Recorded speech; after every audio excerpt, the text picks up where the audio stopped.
Nergis, thank you for those inspiring remarks. And really, thank you for all your support. So really fabulous. So folks, friends, my thing to do with you now next is really first to remind you really of why we're all here. And Nergis already did an inspiring job of that. I titled my talk, What It Would Mean to Understand Intelligence. But if there's really only two things you need to remember from my talk, they're this. The first thing is that an understanding of human intelligence is really the greatest open scientific question of all time. It's right up there with the origin of the universe and the origin of life. That's in line with what Nergis just said. This is a long-standing question. The second thing you need to remember is the MIT Quest for Intelligence and the Center for Brains, Minds, and Machines at Science Core. This is the organization at MIT that is pointed directly at this question. It's the only organization at MIT pointed directly at this question. So now we're going to say, come back to Earth, if you will. This is the goal, and we're excited about that. But let's talk about it. Could we actually do it? What would it mean to understand intelligence? Now, this idea of what would it mean has kind of two ways to read that sentence. What would it mean in terms of impact? Why would we do it? And what would constitute an understanding? Right? So let's try to unpack that a bit. So if you just think about what do we know about intelligence, maybe we already understand intelligence. Well, one way to easily ask that is to ask what we know about today's AI. How good is today's AI? And there have been amazing breakthroughs. You're probably reading about AI or hearing about AI every day. But these systems, even with their power, are still quite limited. And the reason we can know this is just using your own eyes and ears. You can say my frustrating interactions with Siri or Alexa. The fact that we don't have robots helping us in the kitchen or care for loved ones. For some reason, those don't yet exist. Why is that?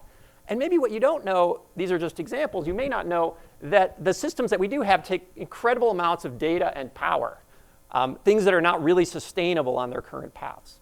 So these are technological problems that reflect the idea that we don't really have an understanding of intelligence. And I'd like this quote from Feynman, what I cannot create, I do not understand. So in other words, we can't yet build technologies. We must be missing some kind of understanding here. Now, on the other side, you can just ask more directly, what do brain and cognitive scientists know about intelligence? What's really known about human intelligence? And I think I can speak to this with some authority, having served as department head here for nearly a decade of brain and cognitive sciences, that even though we have a great deal of knowledge, we have many papers, we have many textbooks, we know brain regions that are involved, we know a lot of the elemental parts, we really don't yet have much of an understanding of this phenomena. And part of the reason I can say that is not just out of some authority as department head, but again, look around as to what we're not yet able to impact. So if you think about things like brain disorders, whether they're neuropsychiatric or neurodevelopmental disorder, you think about learning, difficulties with learning or learning disabilities, or even just social conflict among individuals. These are things that I would submit to you that if we had a scientific understanding of intelligence, we would have much more impact on than we're currently able to do. Now, the quote you might say here is what I cannot repair or don't know the limits of what I can repair or enhance. I don't yet understand in the same sense. We don't have that scientific understanding. Both of these, if you will, sort of inabilities to make impact are due to really an underlying scientific weakness, which is we humans don't yet have a scientific understanding of intelligence. And that's what the quest is about. It's a community on a quest to understand intelligence. Now, let's unpack that a little bit more when I say all this. Well, intelligence, I especially mean human intelligence. Of course, we use animal models and others to try to guide our work. And understand, I mean in engineering terms, and that's important. And community, of course, I mean faculty, staff, students, engineers, scientists, and so forth, and our supporters. Okay, let's unpack this. Now, human intelligence, why are we talking about human intelligence? Well, as brain and cognitive scientists, this is something we know that is quite amazing. We study that intelligence system every day. We study this again in both humans and animal models. And really, the machine behind your eyes, that is your brain, when it's coupled with your body, can do amazing things. Navigate new situations, learn with minimal instruction, infer what others believe, use language to communicate, write poetry to express how it feels, collaborate to build bridges and devices, and together, collectively, we built civilizations from nothing.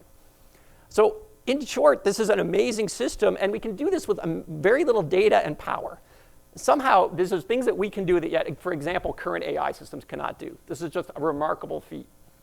Now, let's talk about, okay, human intelligence is impressive, we grant that, but what does it mean in engineering terms to understand that? What would that even look like? So I like to start with this quote here. This is a quote from Francis Crick. You, your joys, your sorrows, your memories, your ambitions, your sense of personal identity and free will are in fact no more than the behavior of a vast assembly of nerve cells and their associated molecules. Now that's sometimes, he called that the astonishing hypothesis. It's astonishing because it's a statement that the mind is an emergent thing from the brain, that intelligence emerges from the product of a machine. Now, this is astonishing to some people. It's the working hypothesis of our field, brain and cognitive sciences, that this could be understood as a machine. Here's, to get to sort of fix ideas by analogy, here's another machine that many of us may have in our pocket or some version of this. And the idea here is there's a similar quote. Your remarkable favorite app, all its performance and amazing user interface are in fact no more than the behavior of a vast assembly of transistors.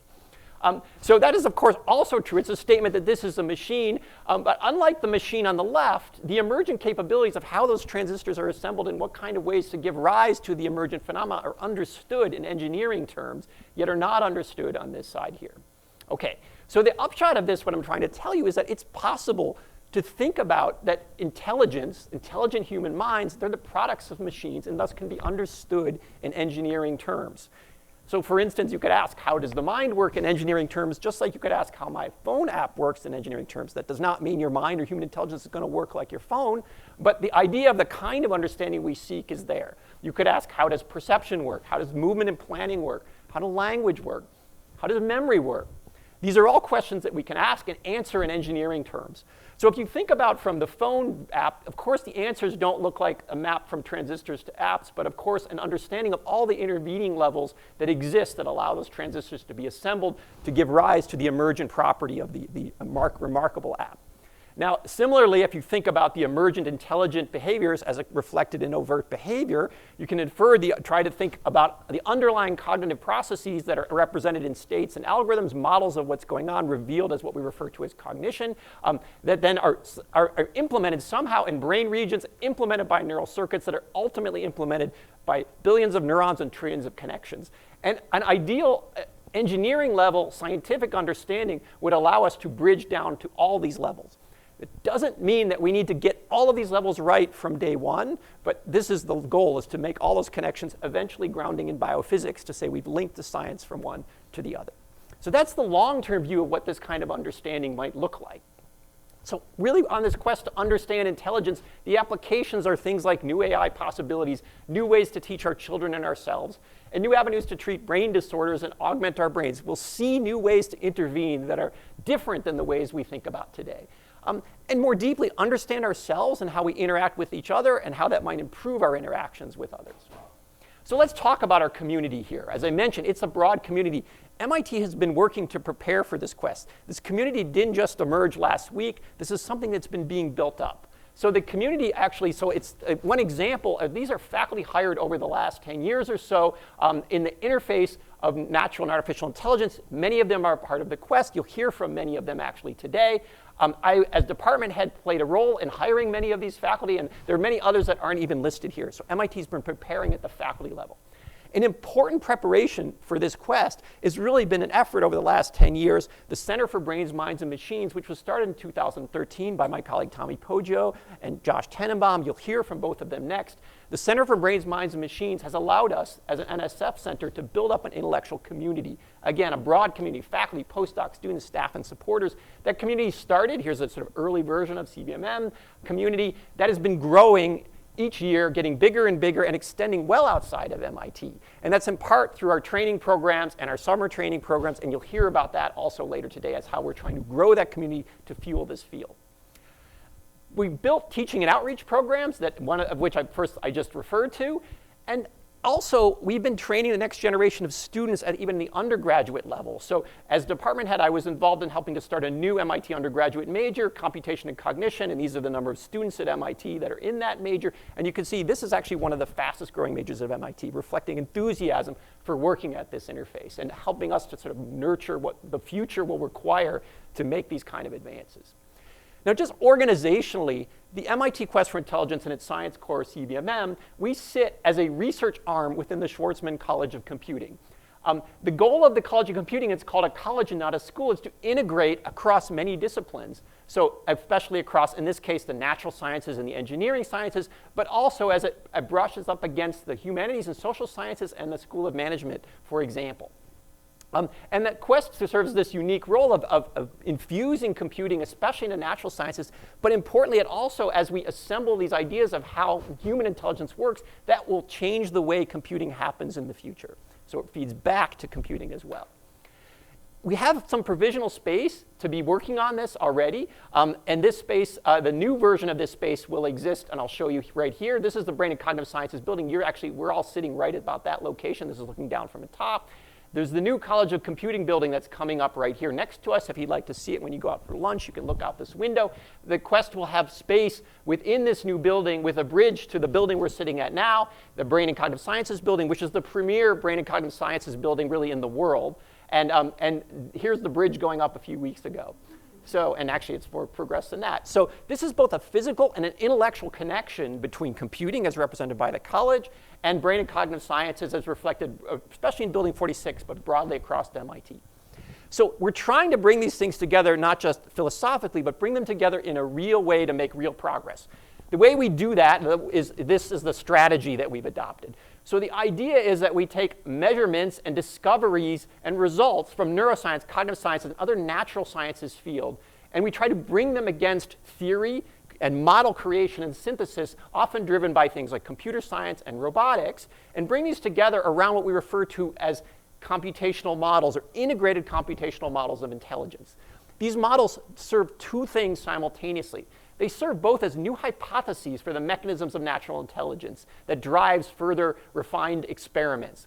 They also serve as new computing and engineering possibilities, again, feeding back to computing.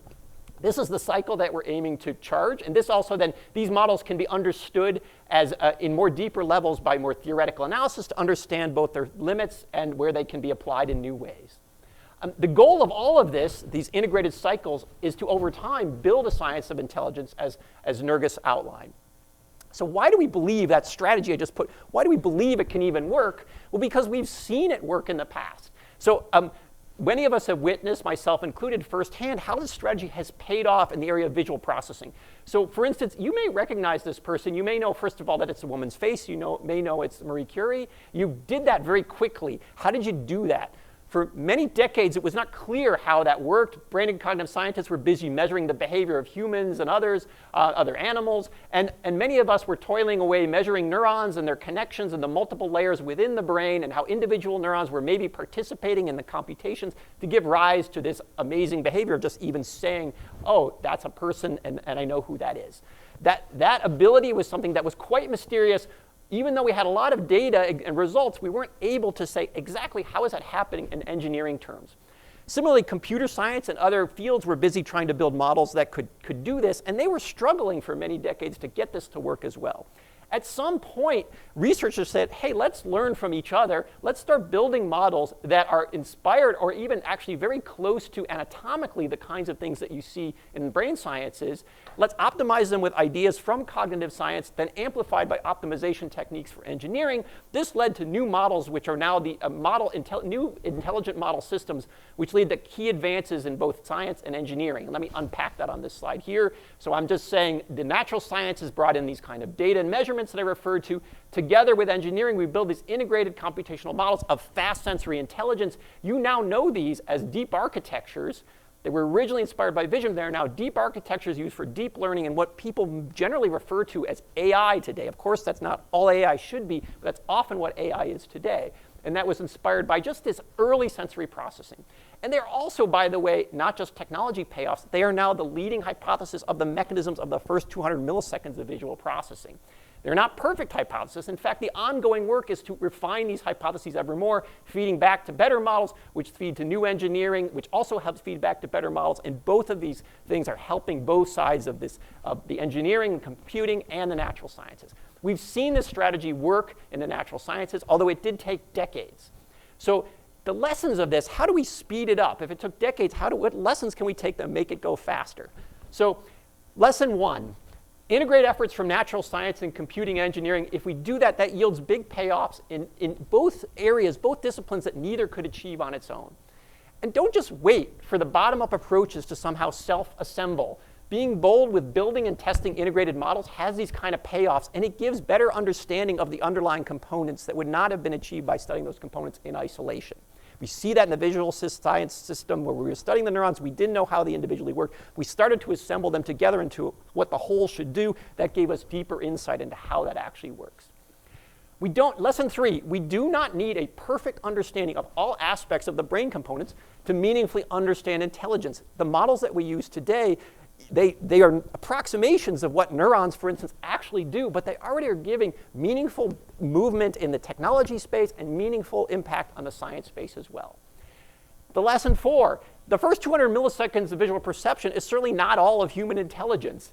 And by comparison, the models that come out of them, even though they're powerful, we can already see that those models are not able to do many of the things that you would like an intelligent systems to do. And you'll hear more about those limits and how we're trying to go beyond them later today. Okay, how do we take those lessons and then supercharge this strategy?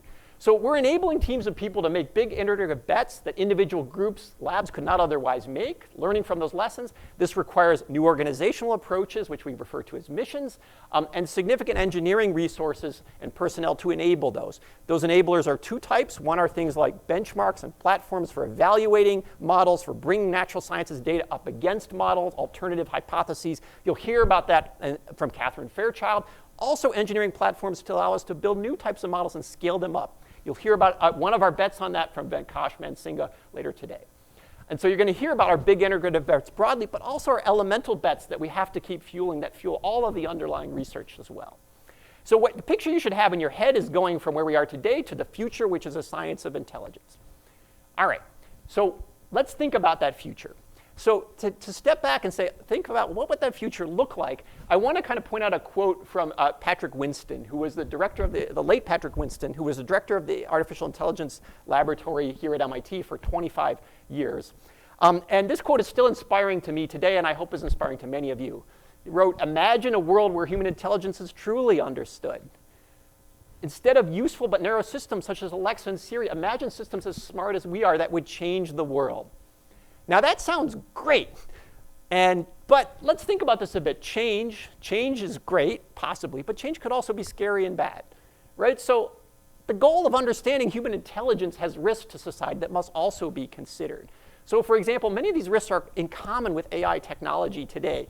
So some of these include things that you might already be thinking about or hear about: privacy invasion, bias and discrimination, possible job loss, social or physical weaponization of technologies that result from these kind of scientific gains.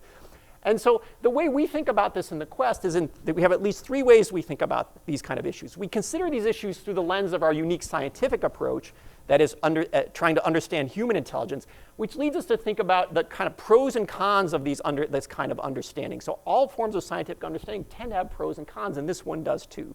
So for example, the ability to read minds might be something that is emergent from a deeper understanding of how human intelligence works. That has potential risk to society, but it's also what enables compassionate care of understanding what people need. The ability to maybe understand intelligence more deeply has the ability to possibly augment our own intelligence, which could seem to, in some cases, have negative connotations. But that's the same kind of understanding that could allow us to ameliorate learning disabilities. Again, pros and cons. Human jobs might be replaced, especially things that humans are good at are the things we might be especially expecting this understanding to give rise to. But on the flip side, there are many jobs that people really just don't want to do or we need people to do. So relief from unrewarding work has a potential positive of these things. So this is how we in the Quest think about these things. And we're aware of these pros and cons as our research goes forward so we can discuss and guide policy around possible technological uses of the science understanding that we seek. Okay, so the Quest is also out of a university, which allows us to leverage in this regard the social and ethical responsibilities of computing from the College of Computing. And also our work is fundamentally about trying to understand human intelligence, which leads to a strategy that leads us to already wanting to understand human ethics and how it arises, unlike needing to bolt on some sort of ethics that might arise from a standard AI approach. Okay, just to close things up here, I'd like to return back to the quote I said from Patrick. Now, he said this, and I took you down this path here to say, let's think about that change the world. But this is still inspiring to me. And why is it? It's because I think these things are something we need to pay attention to. But let's think more. The rest of Patrick's quote, instead of knowing what works, if you have this understanding, instead of knowing what works in K through 12, researchers and educators would know why it works. We could revolutionize the education of people with special needs and provide compassionate care for the aged and challenged. And systems that recognize how culture influences thinking could help avoid social conflict. And mental health could be understood on a deeper level to find better ways to intervene. This, again, is all from Patrick Winston. I find all of these things still inspiring today. For the rest of the day, you'll hear about, again, many of our bets and research going on, and my colleague Josh Tenenbaum will unpack some of this for you later. What I would like to end you with is just to have you try to imagine a world where human intelligence is truly understood.